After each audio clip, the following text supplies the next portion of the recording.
parler maintenant groupement immobilier avec Nathalie Moreau. Salut Nathalie. Salut Jérôme. Alors tu n'es pas la créatrice, mais depuis un certain nombre d'années, tu développes, tu diriges un réseau qui s'appelle agenceprivé.com, qui est basé dans le sud de la France, mais il y a des agences partout. Combien d'agences aujourd'hui? On est un peu plus de 650. 650, dans un vrai beau développement. Hein. Oui, merci. Depuis le temps qu'on se connaît. Alors pourquoi les gens viennent te voir et veulent rentrer dans ton groupement? Alors, ils viennent chercher du conseil sur leurs outils nécessaires par rapport à la diffusion d'annonces. Ils vont par exemple travailler sur un secteur qui est, je sais pas, au bord de l'eau ou sur des grosses agglomérations. Elles vont avoir besoin de conseils sur comment diffuser tel et tel produit. On va les orienter aussi sur des catégories de portails immobiliers, par exemple, suivant les prix de vente. Donc voilà, donc ça veut dire qu'aujourd'hui, toi, tu travailles à longueur d'année avec ton équipe. On t'a vu au Rhin, on t'a vu sur d'autres salons, pour aller chercher les pépites d'outils, d'applications que tu vas proposer à tout ton groupement.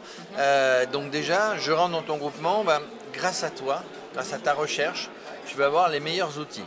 Je vais aussi mutualiser, c'est ce que tu es en train de me dire, au niveau des portails, c'est ça? Oui, par exemple, les portails. C'est sûr qu'on a un peu plus on a peut-être 25 000 annonces. On 25 travaille 000 avec annonces, 25 000 donc ça permet de négocier bien avec tous les grands portails qui existent. C'est un métier difficile d'aller chercher les agences immobilières aujourd'hui pour entrer dans le groupement? Honnêtement, on n'a pas le temps d'aller les chercher. Ils viennent tout seuls. Ou des recommandations d'agences qui nous amènent du monde parce que ce sont des collaborateurs sur leur secteur ou pas, mais c'est vrai que l'idée de la solidarité joue aussi parce qu'en ce moment c'est compliqué. Les agences, et on est un petit peu là aussi pour se serrer les coudes, on se réunit. Donc les agences doivent être solidaires, les agences doivent partager, vous les aidez à ça? Oui, on a beaucoup, on fait des webinaires tous les 15 jours, elles viennent, elles participent, alors on leur demande aussi, on en profite pour leur demander leurs nouveaux besoins. Et vous allez chercher, en fonction de ces besoins, vous allez chercher. Les agences immobilières ont besoin de partager les mandats aujourd'hui? Est-ce que ça se fait chez vous? Parce que il y a 650 agences réparties sur tout le territoire. Est-ce que du coup, il y a en même temps le partage des mandats, le partage des biens sur une région? C'est pas systématique. Donc on a peut-être quand même la moitié des agences qui le font. Au travers de vos outils ou en étant aussi dans les Amépi, dans les partages plus, etc. Voilà, il y a ça, et puis il y a certains logiciels qui naturellement partagent tous les biens d'agences privées. Par exemple, vous n'imposez pas, alors vous travaillez avec Apimo, vous travaillez avec Neti, vous travaillez avec Imo Facile, vous travaillez avec, on ne va pas en oublier, avec la boîte Imo Hector.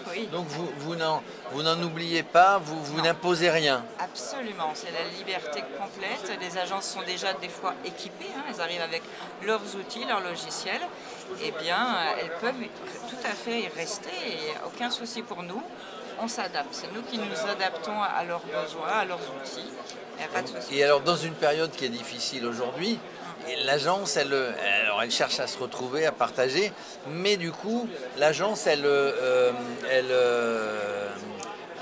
comment dirais-je, elle s'y retrouve financièrement? Oui, bien sûr, c'est le but. Le but, c'est ça, c'est-à-dire qu'en mutualisant tout ça, tu vas proposer, par exemple, allez, on peut citer des chiffres, mais tu vas proposer à une agence de diffuser ses annonces sur les plus grands portails pour un prix défiant toute concurrence. Voilà, c'est un petit peu le deal qu'on a avec les portails. On parle de leurs services, on présente leurs services.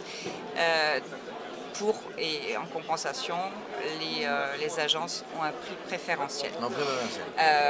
Autre chose, c'est vrai qu'on est payeur pour les portails immobiliers, donc c'est un gain de temps. Donc vous vendez dans votre service, puisque j'imagine qu'il y a un tarif mensuel pour vos agences, dans le service, il y a effectivement tout ça. Est-ce que dans ce service, il y a de la formation? J'imagine que oui. Parce qu'il y a de la formation obligatoire, 14 heures, mais pas que. Il faut toujours être à la pointe, il faut toujours se former. Donc vous proposez ce service de formation? Oui, et puis on travaille aussi avec la FNAIM quand même. On est souvent en région d'ailleurs avec la FNAIM. Et voilà, on les accompagne là-dessus. D'ailleurs, on a fait une présentation à MEPI FNAIM il y a un mois où tous les adhérents agences privées ont pu voir un petit peu tous les services que proposait la FNAIM. C'était intéressant.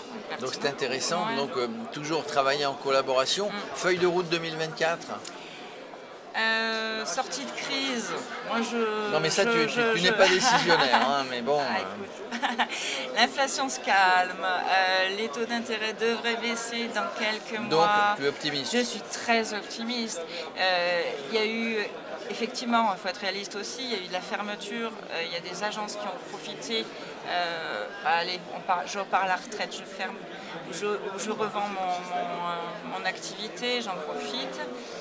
Il y a eu beaucoup d'ouvertures les années précédentes, donc voilà, c'est une vague il y a une petite vague, une vague normale.